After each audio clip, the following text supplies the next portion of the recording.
On vous rassure tout de suite, les robots et les campagnes qui performent toutes seules sans la main de l'homme, c'est pas encore pour tout de suite. En attendant, ce que je vous propose, c'est déjà 4 clés pour reprendre dès aujourd'hui en main vos campagnes et optimiser vos performances Google Ads en 2022. Et maintenant, c'est l'heure de donner la parole à Maud d'AdsUp Consulting, qui est une star du Tech Show, qui aujourd'hui va encore une fois expliquer le digital à sa grand-mère. Maud, c'est à toi.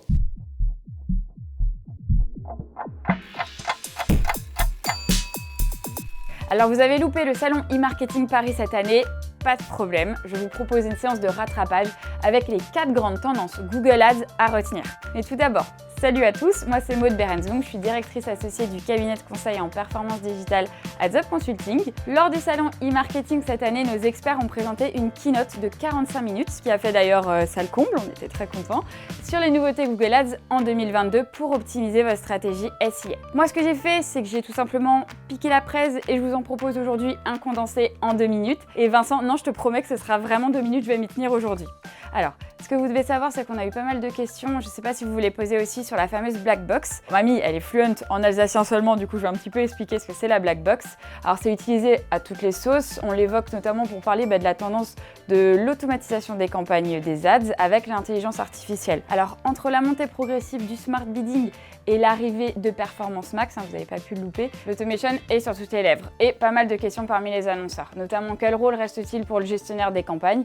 Est-ce que le système va vraiment devenir opaque, black et moins lisible?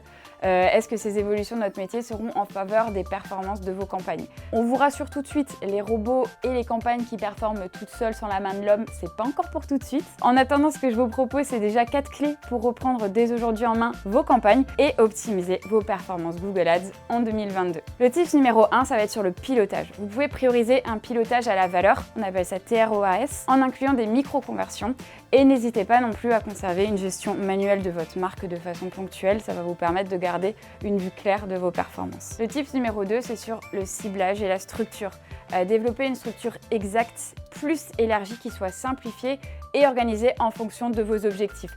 Et je traduis là, je vois mamie. Qu'est-ce que ça veut dire? Ça veut dire une campagne égale un objectif, un groupe d'annonces égale une landing page, tout simplement. Le tip numéro 3, c'est sur le format. Déployer des RSA dans l'ensemble de vos ad groupes, tout en tirant parti d'ad customizer afin d'adapter dynamiquement votre message. Vous pouvez d'ailleurs tester Performance Max afin de générer des conversions incrémentales.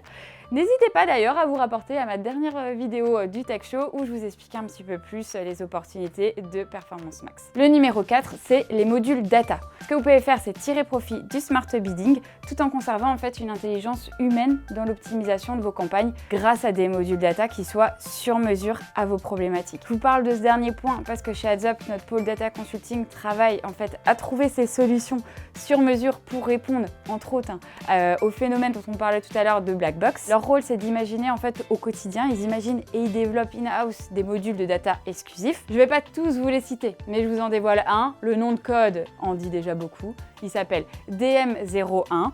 Pour les non-initiés, c'est du Product Scoring.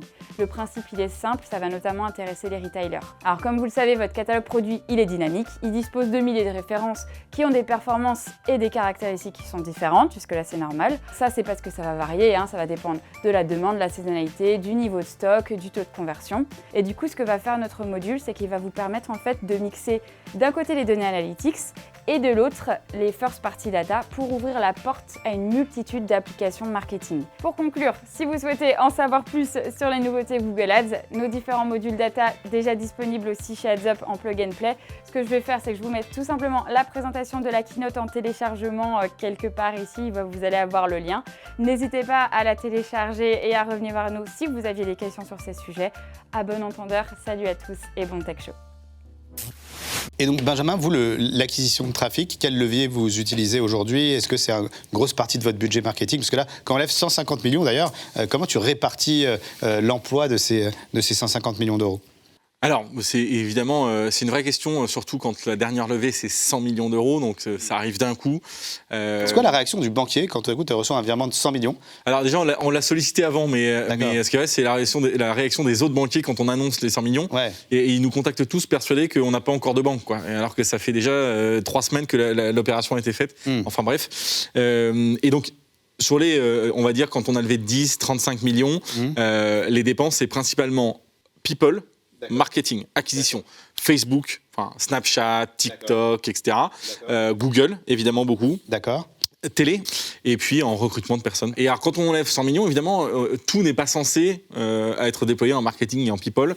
Et à partir de 100 millions, il a fallu que je discute avec d'autres CEO de boîtes qui avaient levé ces montants-là pour qu'ils me disent, mais réfléchis, avec autant d'argent, l'idée, c'est de faire la croissance la plus rapide possible.